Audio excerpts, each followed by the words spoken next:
আহ্বান বেস্টসেলার আত্মোন্নয়নমূলক বইয়ের বিশাল সমাহার। Audio book listening, understand and apply. 1 মিনিটের প্রশংসা কেন কাজ করে?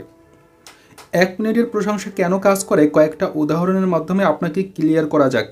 ম্যানেজার বললেন, আমার তেমনটা জানতে ভালোই লাগবে। তরুণটি সায় দিল। একটা উদাহরণ হতে পারে যখন বাবা মা সন্তানদের হাঁটা শেখানোর চেষ্টা করেন। যখন একটা ছেলেকে দাঁড় করিয়ে আপনি বলবেন, হাঁটো তো বাবু, তারপর সে পড়ে যাওয়ার পর তাকে আপনি ধমকে উঠে বলবেন, বলেছিলাম হাঁটতে, পড়লে কেন? না, তেমনটা আপনি বলবেন না। বরং তাকে প্রথম দিন হোঁচট খেতে দেখে আপনি উত্তেজিত হয়ে বলবেন, দাঁড়িয়েছ বাবু, দাঁড়িয়েছ। তারপর বাচ্চাটাকে তুলে ধরে আপনি ঠিকই চুমু খান, তাদের আদর করেন। পরদিন বাচ্চাটা দাঁড়ানোর পর হয়তো এক পা এগোতে পড়ে যায়, তবে তারপরও আপনি তাকে নিয়ে প্রবল উচ্ছ্বাস প্রকাশ করেন। অবশেষে বাচ্চাটা যখন বুঝতে পারে সে ভালোই কাজ করছে, তখন আগের থেকে বেশি করে নিজের পায়ে দাঁড়ানোর চেষ্টা করে। একদিন সত্যি সে হাঁটতে শিখে যায়। এমনটাই ঘটে যখন আপনি তাকে কথা বলানোর চেষ্টা করেন। ধরা যাক আপনি আপনার বাচ্চাকে দিয়ে, আমাকে 1 গ্লাস পানি দিন তো বলাতে চাইলেন, কিন্তু বাচ্চাটা ওই বাক্যের পুরোটা বলতে শেখার আগে যদি আপনি তাকে পানি খেতে না দেন, তাহলে সে পিপাসায় মরে যাবে না? কাজেই আপনি তাকে বলানো শেখান, পানি পানি, কিন্তু একদিন বাচ্চাটা বলতে পারে ঠিকই, তবে বলে পালি। আপনি লাফিয়ে উঠে তাকে জড়িয়ে ধরে আরও একবার উচ্ছ্বসিত প্রশংসা করেন। দাদিকে ফোন করিয়ে বাচ্চার মুখের কাছে ফোন ধরেন যেন সে শোনাতে পারে পালি পালি। সে তো আর পানি হলো না, কিন্তু কাছাকাছি কিছু একটা তো হলো। কিন্তু আপনি 21 বছরের কোনো ছেলের থেকে রেস্তোরাঁয় ঢুকে 1 গ্লাস পালি চাওয়া আশা করতে পারেন না। কাজেই একটা সময় পর্যন্ত আপনি পালি বলা গ্রহণ করলেও একসময় তাকে প্লিজ বলাটা শেখাবেন। এই উদাহরণগুলো আসলে দেখাচ্ছে সবচেয়ে গুরুত্বপূর্ণ ব্যাপারটা, যেটা আবার খুবই স্বাভাবিক সহজাত। প্রথমে আপনি কাউকে সঠিক কিছু করতে ধরে ফেললে উচ্ছ্বসিত প্রশংসা করবেন, তারপর একদিন পাবেন কাঙ্ক্ষিত ফলাফল। তাহলে এটা ঘটানোর উপায় হলো কাউকে সঠিক কিছুর কাছাকাছি করার সময় ধরে ফেলা, তারপর একদিন তারা ঠিক সেই কাজটা করতে শিখে ফেলে। ঠিকই ধরেছেন, ম্যানেজার বললেন, কিছু লক্ষ্যমাত্রা ঠিক করে ফেললে ফলাফল অর্জন করা আরও সহজ হয়ে ওঠে। কিন্তু কাজের সময় দেখবেন যারা কাজ উদ্ধার করে দিতে পারবে তাদের ঘন ঘন উৎসাহ দেওয়ার দরকার নেই, কারণ ভালো কাজ যারা জানে তারা নিজেরাই বুঝতে পারে ভালো কাজ কোনটা। কিন্তু যারা প্রশংসা আর উৎসাহ ছাড়া নিজেদের কাজের সঠিকত্ব বুঝতে পারে না, তাদের জন্য এই টোটকা বেশ কাজের। তরুণ ছেলেটি জানতে চাইল, এজন্য কোনো নতুন কর্মী কাজে যোগ দিলে তাদের ঘন ঘন প্রশংসা করেন, অথবা প্রজেক্টের কাজ শুরু হলে অভিজ্ঞদেরও যোগাযোগের মধ্যে রাখেন।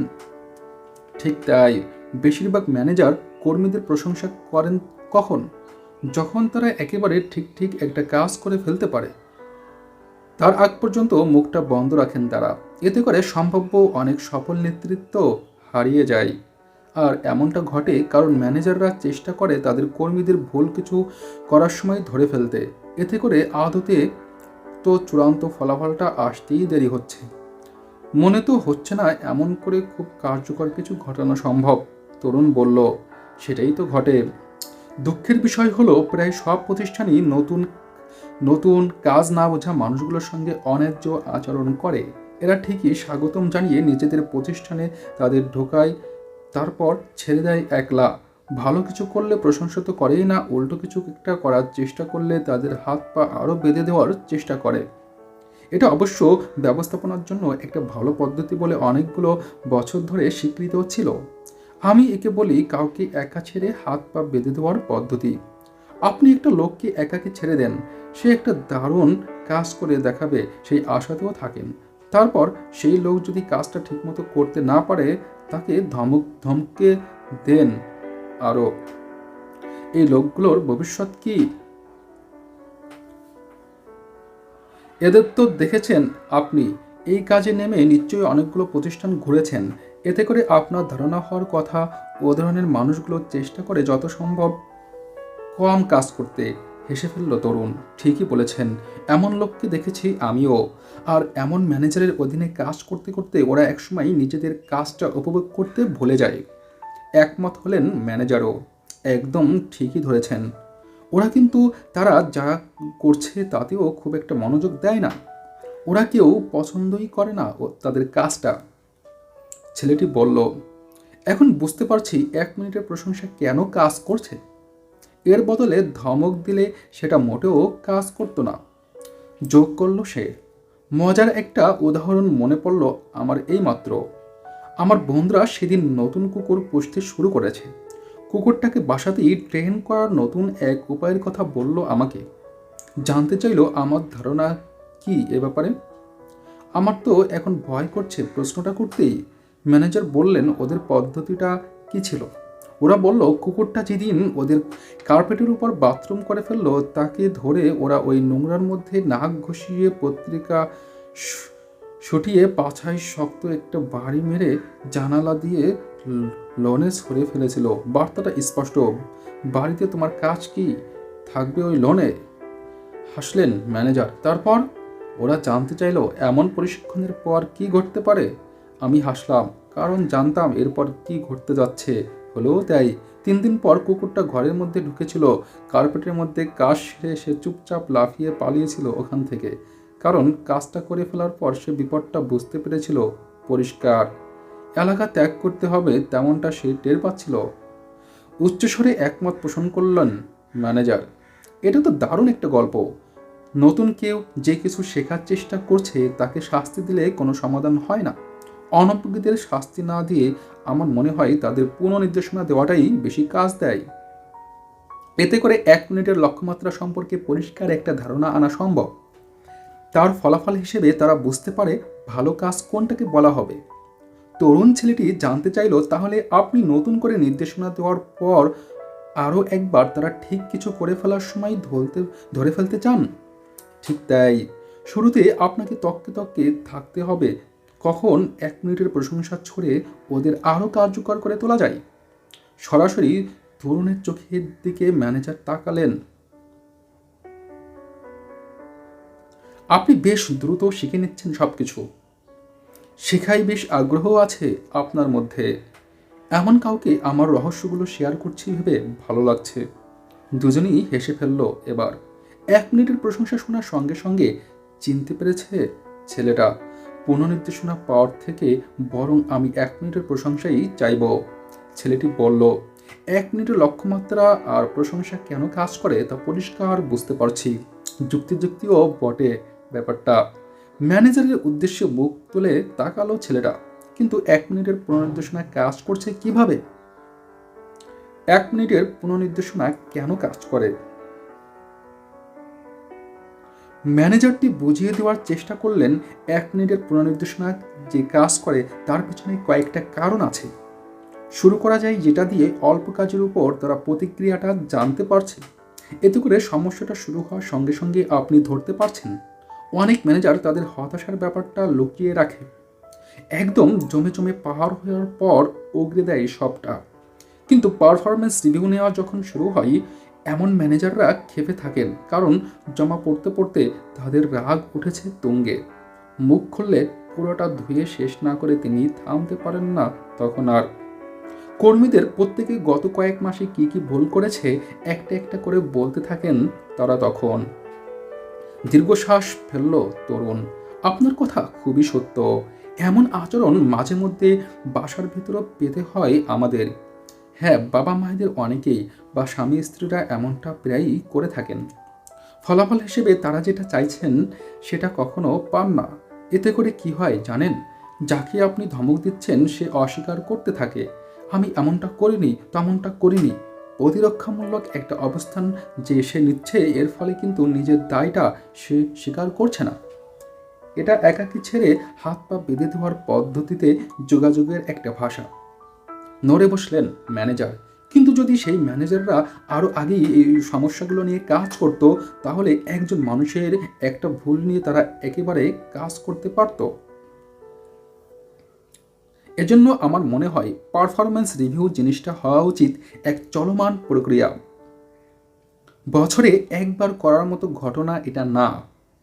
তাহলে এজন্যই 1 মিনিটের পুনর্নির্দেশনা কাজ করছে, কারণ এতে করে ম্যানেজার তার অধীনস্থ কারো কাজকে একবার একবার করে মোকাবেলা করছেন। আর এজন্যই যে মানুষটিকে নির্দেশনা দেওয়া হচ্ছে সে মনোযোগ দিয়ে এই নতুন নির্দেশনা শুনছে। হ্যাঁ, আপনার কর্মীদের ভিতর থেকে বাজে অভ্যাসগুলো বিদায় করে দিয়ে তাদের মধ্যে থাকা দারুণ মানুষগুলোকে প্রতিষ্ঠানেই রেখে দিতে পারলে সেটা ভালো না? সেজন্য তাদের ভুলগুলো নিয়ে কাজ করতে হবে। ব্যক্তিগত আক্রমণ করে ফায়দা বিশেষ হবে না। এজন্য আপনার 1 মিনিটের পুনর্নির্দেশনার শেষ অর্ধ মিনিটে মানুষটার প্রশংসা করা হয়। অবশ্যই পুনর্নির্দেশনার উদ্দেশ্য তো আর মানুষগুলোকে গ্লানিতে ছিন্নবিচ্ছিন্ন করে দেওয়া নয়, বরং তাদের গড়ে তোলা। কারণ আমাদের নিজের প্রতি নিজের ধারণা যদি আক্রমণের শিকার হয়, স্বয়ংক্রিয়ভাবেই আমরা প্রতিরক্ষার চেষ্টা করি। এতে করে যদি তথ্য আর উপাত্ত অস্বীকার করতে হয় তাও আমরা অস্বীকার করি। মানুষ প্রতিরক্ষার মনোভাবে চলে গেলে শিক্ষা নিতে পারে না। এজন্য আপনি পুনর্নির্দেশনা দেওয়ার সময় ব্যক্তি থেকে তাদের আচরণ আলাদা করে ফেলেন। নিশ্চিত করেন যে কেবলমাত্র ভুলটুকুর ওপরই আপনার বক্তব্য, ব্যক্তিগত আক্রমণ তা নয়। যখন তাকে নির্দেশনা দেওয়া হয়ে যায়, আপনি জানেন সে তার ভুল সম্পর্কে ঠিক জানে। এমন নির্দেশনার পর কোনো সহকর্মীর সঙ্গে গিয়ে সে আপনার নামে বদনাম করার কথাও ভাববে না। এমন না করে যদি বছর শেষে তাকে ইচ্ছামতো ধুয়ে দিতেন, তাহলে লোকটা কিন্তু নিজের ভুলের দায়িত্ব কিছুই নিত না। দিন শেষে ম্যানেজার বেটা হয়ে যেত ভিলেন। ছেলেটার মাথায় নতুন একটা প্রশ্ন এসেছে, করে ফেলল। আপনি কেন শুরুর অর্ধেক মিনিটে প্রশংসা করে তারপর সমালোচনা করেন না? এভাবে ব্যাপারটা কাজ করে না। এর পিছনেও কয়েকটা কারণ আছে। কিছু কিছু মানুষ মনে করেন আমি ম্যানেজার হিসেবে মিশুক এবং কড়া, কিন্তু আপনার কথাই খেয়াল করলাম আমি আসলে কড়া এবং মিশুক প্রতিধ্বনি তুলল তরুণ ছেলেটি। হ্যাঁ, ক্রম ঠিক রাখতে হবে এখানে। এই ক্রমে কাজটা করলেই ফলাফল পাওয়া যায়। কয়েক হাজার বছর ধরে পরীক্ষিত সত্য এটা। চীনের একটা প্রাচীন গল্প আছে, ওখান থেকে ভালো বোঝানো যাবে বিষয়টা। গল্পটা বলতে শুরু করলেন ম্যানেজার। অনেককাল আগের কথা। চীনের সম্রাট এক নতুন সেকেন্ড ইন কমান্ডকে নিয়োগ দিলেন। পদমর্যাদায় তিনি হলেন প্রধানমন্ত্রী। সম্রাট বললেন, চলো আমরা কাজ ভাগাভাগি করে নেই। তুমি সব শাস্তি ইত্যাদি দিবে আর আমি সব পুরস্কার দিব। প্রধানমন্ত্রী একমত হলেন, বেশ তো, আমি শাস্তি দেওয়ার দায়িত্বটা নিচ্ছি, পুরস্কৃত করার দায়িত্বটা আপনারই রইল।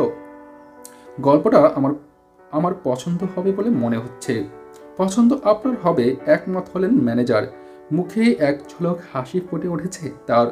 সম্রাট খেয়াল করলেন কি, তিনি কাউকে কিছু করতে বললে তারা কাজটা কখনো করে কখনো করে না, কিন্তু মন্ত্রী কাউকে কিছু বললে চটপট হয়ে যায় সে কাজ। সম্রাট মন্ত্রীকে আবারও ডাকলেন, বললেন, অনেকদিন তো শাস্তি দিয়ে বেড়ালে, এবার কাজটা আমাকে দাও, আমি করি। তুমি বরং পুরস্কারের দায়িত্বটা দেখো। মন্ত্রী রাজি হলো। সম্রাট এবার শুরু করলেন শাস্তি দেওয়া। মানুষ অবাক হয়ে বলল, এই বুড়োর আবার কি গোলমাল হলো, এমন করছে কেন সে? সম্রাটকে সিংহাসনচ্যুত করল জনতা। নতুন সম্রাট তো দরকার। জনগণ বলল, আমাদের প্রধানমন্ত্রী তো আগের থেকে অনেক শুধরেছেন, ওনাকে দিয়েই হবে। তারা সেজন্য বেছে নিল প্রধানমন্ত্রীকে। এটা কি সত্য গল্প? জানতে চাইল তরুণ। কে জানে, হেসে ফেললেন ম্যানেজার। যা হোক, আমি এটুকু জানি যে প্রথমে আপনি যদি আচরণের প্রতি শক্ত হয়ে পরে ব্যক্তির প্রতি নরম হন, তাহলে কাজে দেয় ভালো। বর্তমান যুগের একটা উদাহরণ দিতে পারবেন যেখানে আপনার এই 1 মিনিটের পুনর্নির্দেশনা পদ্ধতি কাজ করে? ব্যবসায়িক জগতের বাইরে কোথাও? নিশ্চয়ই। দেশের সবখানে ক্রীড়াভিত্তিক কোচদের প্রত্যেকেই এমন পুনর্নির্দেশনা দেন তাদের খেলোয়াড়দের। এভাবে তারা খেলোয়াড়দের পারফরমেন্স আরও ভালো করে তোলেন। উদাহরণ দিই, আমার সঙ্গে বিখ্যাত এক কলেজ বাস্কেটবল কোচের কথা হয়েছিল। তিনি জানালেন, ওই এক পদ্ধতি ব্যবহার করেই তিনি চ্যাম্পিয়নশিপ দল গঠন করে থাকেন। কিভাবে? তিনি বললেন তার সর্বশ্রেষ্ঠ খেলোয়াড় গুরুত্বপূর্ণ এক খেলায় এত খারাপ খেলেছিল, খুব দ্রুত সেই খেলায় ফিরে না আসতে পারলে ওই ম্যাচ হারতে হতো নিশ্চিতভাবে। কাজেই তাকে তিনি বেঞ্চে বসিয়ে দিলেন। সেরা খেলোয়াড়কে বেঞ্চে বসালেন? এরকম একটা ম্যাচে তাকে বের করার ঝুঁকি তিনি কি করে নিলেন? বের করতে না হলেই খুশি হতেন তিনি নিশ্চয়ই। কিন্তু সেরা খেলোয়াড় আর সেরাটা না খেলতে পারলে দল ওই ম্যাচে এমনিতেই হারত, চ্যাম্পিয়নশিপে বাদ পড়ে যেত নিঃসন্দেহে। তো এই খেলোয়াড় বেঞ্চে বসার পর তার ভুলগুলো চোখে আঙ্গুল দিয়ে দেখিয়ে দিলেন কোচ। দেখো, তুমি সহজ সব শট মিস করছো, রিবাউন্ডগুলো ধরতে পারছো না, ডিফেন্সের সময় এত আস্তে নড়াচড়া করলে তো হবে না। তোমার উপর আমার মেজাজটা খারাপ হচ্ছে কেন জানো? দেখে মনে হচ্ছে তুমি চেষ্টাটাও করছো না। এটা বলে কোচ এক মুহূর্তের জন্য থেমেছিলেন, তারপর যোগ করলেন, তুমি এর চেয়ে অনেক ভালো খেলতে পারো। এখন তোমার একটা বিরতি দরকার।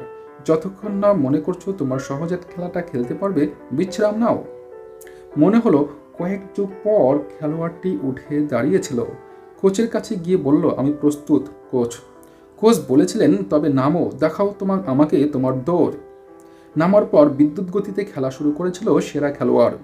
বল ছুটে গেলেই ঝাঁপিয়ে ধরছিল সে, রিবাউন্ডগুলো খপাখপ ধরে ফেলছিল, সহজাত সব শট নিচ্ছিল। আর সব দিনের মতো তাকে খেলায় এমন উজ্জীবিত হয়ে উঠতে দেখে দলের বাকিরাও তুমুল আগ্রহ নিয়ে খেলা শুরু করেছিল সেদিন।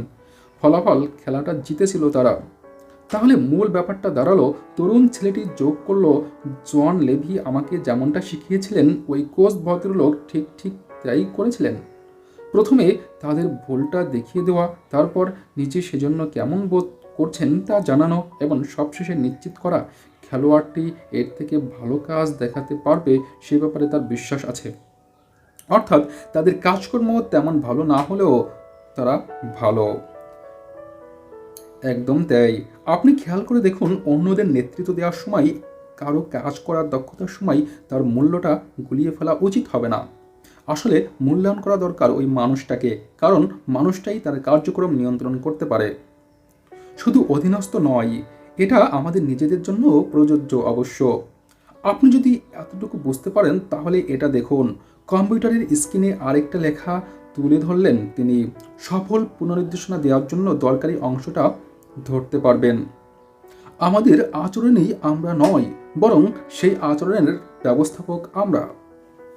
তরুণটি বলল, এখন মনে হচ্ছে পুনর্নির্দেশনার পিছনে আন্তরিকতা আর শ্রদ্ধা মিশে আছে। আপনি বিষয়টা খেয়াল করলেন দেখে ভালো লাগলো। যাকে নির্দেশনা দিচ্ছেন তাকে শ্রদ্ধা করতে পারলে ফলাফলটা ভালো হয়। পরের প্রশ্নটা করতে দ্বিধা করল তরুণ। আচ্ছা, একটা ব্যাপার বলতেই হচ্ছে, 1 মিনিটের প্রশংসা আর পুনর্নির্দেশনা বেশ কার্যকর, তা নিয়ে সন্দেহ নেই। তবে চাইলে এটাকে এভাবে দেখা যায় না, আপনি নিজের কাজটা তুলে নেওয়ার জন্য কর্মীদের সঙ্গে ছলনার আশ্রয় নিচ্ছেন? এটা একটা দারুণ প্রশ্ন। ছলনার আশ্রয় নিলে বা আপনার মুখের কথা আর মনের কথা আলাদা হলে বলতে হবে কাজটা আপনি ঠিকমতো করছেন না। এমন আচরণ একদিন না একদিন বুমেরাঙের মতো ফিরে আসে, আপনার জন্য ক্ষতির কারণই হবে শেষতক। আপনার কাজ হলো মানুষকে নিজের ব্যবস্থাপনা করার দায়িত্বটা নিতে শেখানো, দায়িত্বটা যেন তারা একই সঙ্গে উপভোগ করে তার ব্যবস্থা করা। আপনার অনুপস্থিতিতেও যেন তারা সফলতা পায় সে ব্যবস্থা করাটাই আপনার কাজ।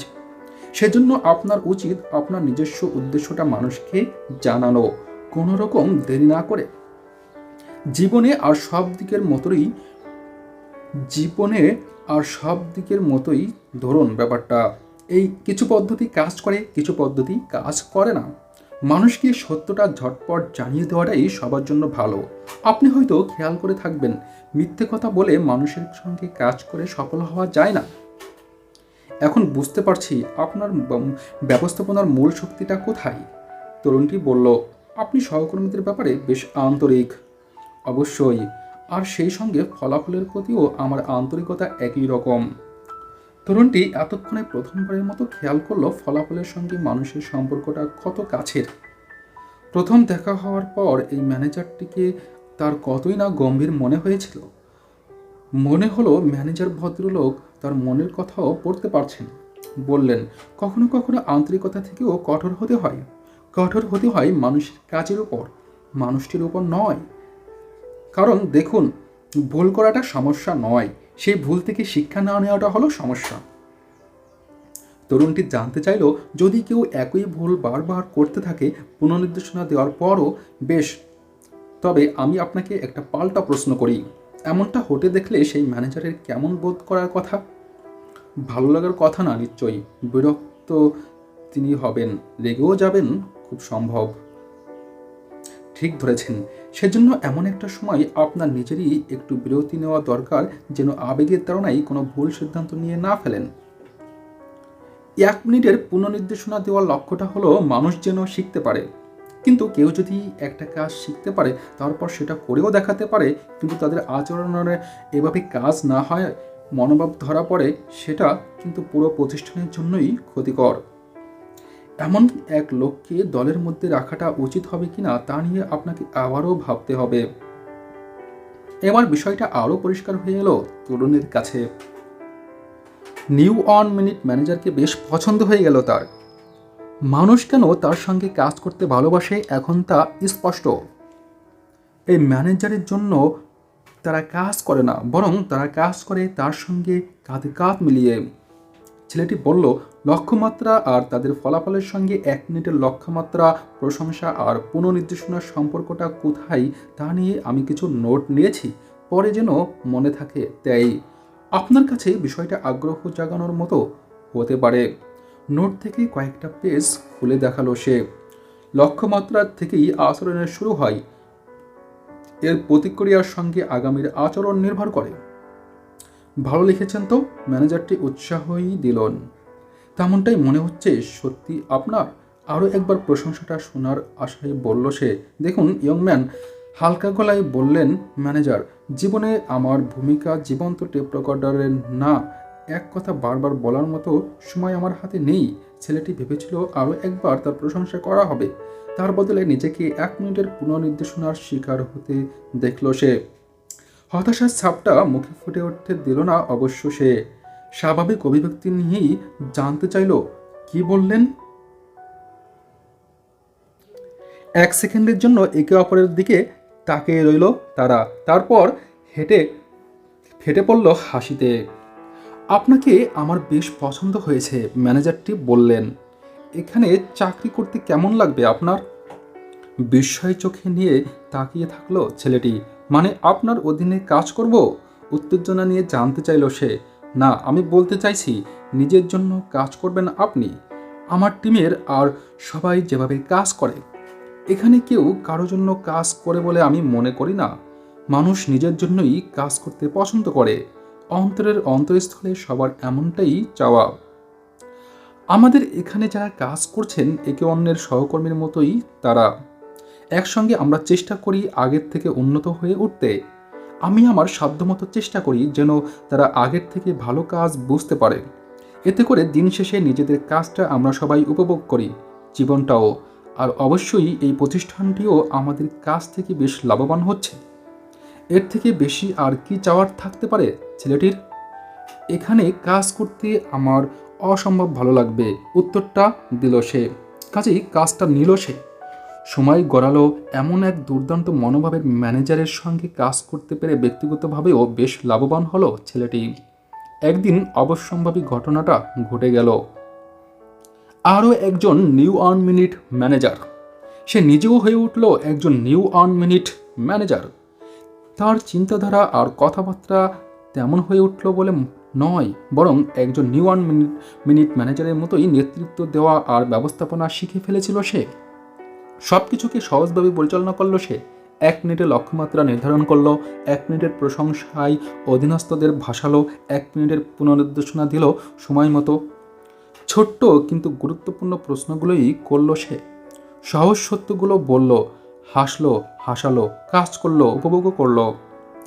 সবচেয়ে গুরুত্ব পাওয়ার মতো বিষয়টা হলো, নিজেই শুধু ব্যবস্থাপনা করে সে যায়নি, বরং অন্যদেরকেও সৃজনশীল হয়ে ওঠার, নতুন কিছু করার জন্য অনুপ্রাণিত করে তুলল। পকেট সাইজের এক গেম প্ল্যানও বানিয়েছিল সে। মানুষ এটা পরে খুব সহজে নিউ 1 মিনিট ম্যানেজার হয়ে উঠতে যেন পারে। নিউ 1 মিনিট ম্যানেজারের গেম প্ল্যান আরম্ভ। চূড়ান্ত বিজয় অর্জনের জন্য কি করতে যাচ্ছেন তা সহকর্মীদের জানানো। 1 মিনিটের লক্ষ্যমাত্রাগুলো ঠিক করুন। ভালো কাজের সংজ্ঞা ঠিক করুন। এক পাতায় একটার বেশি লক্ষ্য নিয়ে লিখবেন না। লক্ষ্যমাত্রা থেকে বিচ্যুতি ঘটেছে কিনা তা তাৎক্ষণিকভাবে বিবেচনা করুন। সহকর্মীরা কি করছে সে ব্যাপারে তাদের সচেতন করতে উৎসাহিত করুন, যেন লক্ষ্যমাত্রার সঙ্গে তা কতখানি যাচ্ছে সেটা মিলিয়ে নিতে পারে। লক্ষ্যমাত্রা থেকে বিচ্যুত হলে তাদের নির্দেশনা দিতে সহায়তা করুন, যেন বিজয় অর্জন করা যায়। লক্ষ্যমাত্রা কিংবা তার অংশবিশেষ সঠিকভাবে অর্জিত হয়েছে, বিজয়ের দেখা পেয়েছেন। 1 মিনিটের প্রশংসা। আচরণটির প্রশংসা করুন। প্রশংসা করতে কাল বিলম্ব করবেন না। নির্দিষ্ট করে বলুন কোন আচরণের জন্য এমনটা করা হচ্ছে। 1 মুহূর্তের জন্য থেমে তা উপলব্ধি করার সুযোগ সহকর্মীকে করে দিন। এমন ভালো কাজ আরও করে যাওয়ার জন্য তাদের উৎসাহ দিয়ে যান। আর লক্ষ্যমাত্রা অর্জিত না হলে কি করবেন? পরাজিত হয়েছেন, জেতার জন্য আপনার প্রয়োজন 1 মিনিটের পুনর্নির্দেশনা দিন। নতুন করে লক্ষ্যমাত্রা নিয়ে আলোচনা করে একমত হয়ে উঠুন। যা ঘটেছে তা নিশ্চিত করে বলুন। ভুলটা তাৎক্ষণিকভাবে ব্যাখ্যা করুন। বলুন এই ভুল আপনাকে কেমন অনুভব করিয়েছে। 1 মুহূর্তের জন্য থেমে ব্যাপারটা সহকর্মীদের উপলব্ধি করার সুযোগ করে দিন। তাদের মনে করিয়ে দিন এমন ভুল করার থেকেও ভালো কাজ করার ক্ষমতা তাদের আছে। এর কারণে তাদের যোগ্যতা নিয়ে প্রশ্ন তোলা হচ্ছে না। ব্যাপারটা শেষ হয়ে গেলে এই বিষয় নিয়ে আর কোনো কথা না বলা। আগের তুলনায় ভালো পারফরম্যান্সের দিকে ধাবিত হন। আরও সফলতার দিকে ধাবিত হন। আপনার জন্য উপহার। অনেকগুলো বছর পর ছেলেটির মনে পড়ল সে প্রথম 1 মিনিট ম্যানেজারের ব্যাপারে যেদিন শুনেছিল সেদিনের কথা। মনে হলো যেন অনেকগুলো বছর আগের কথা। এখন তার প্রতিষ্ঠানের দরকারগুলো পাল্টে গেছে। আগের থেকে কর্মতৎপরতা বেড়েছে অনেক।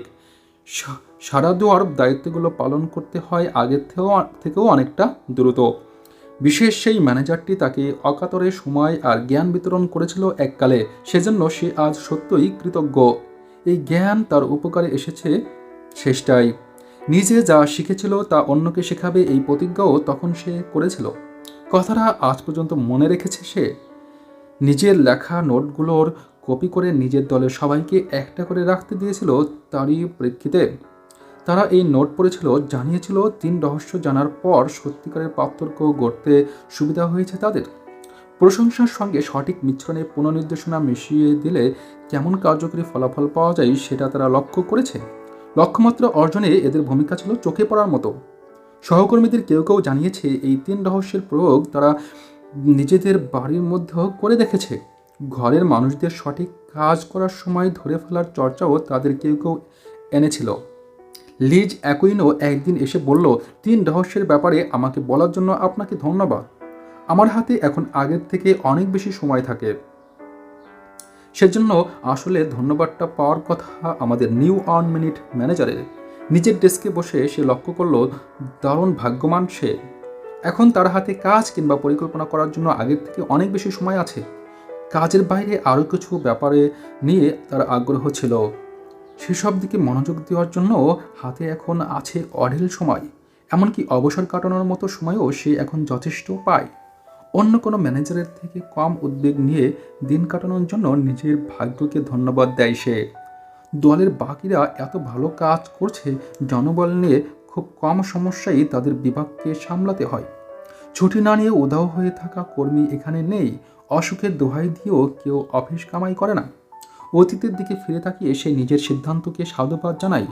কখনো ভাগ্যিস সে সঠিক সময়ের জন্য অপেক্ষা করেনি। 3 রহস্যের ব্যাপারে জানার সঙ্গে সঙ্গেই কাজ শুরু করেছে। দলের বাকিদের সামনে সরল স্বীকারোক্তিও দিয়েছে সে। মানুষকে ভালো কাজের জন্য উৎসাহিত করার অভ্যাসটা আমার খুবই নতুন। মাঝে মধ্যে পুনর্নির্দেশনা দেওয়ার পর আমার এমন কিছু বলতে মনে নাও থাকতে পারে। একজন বলে বসল, অন্তত চেষ্টা করতে পারেন তাতেই চলবে। তার দিকে তাকিয়ে উষ্ণ হাসি দিয়েছিল সে। খুব সহজাত ভঙ্গিতে অধীনস্থদের প্রশ্ন করেছিল এমন ম্যানেজারের অধীনে তারা কাজ করতে চায় কিনা। সেই সঙ্গে মনে করিয়ে দিয়েছিল সব সময় ঠিকভাবে কাজটা সে নাও করতে পারে। এর ফলে আরও গুরুত্বপূর্ণ একটা বিষয় অর্জন করতে পেরেছিল সে। কর্মীরা সবাই জানতো তাদের সঙ্গে এই ম্যানেজারটি সৎ এখানেই গড়ে উঠেছিল পার্থক্যটা।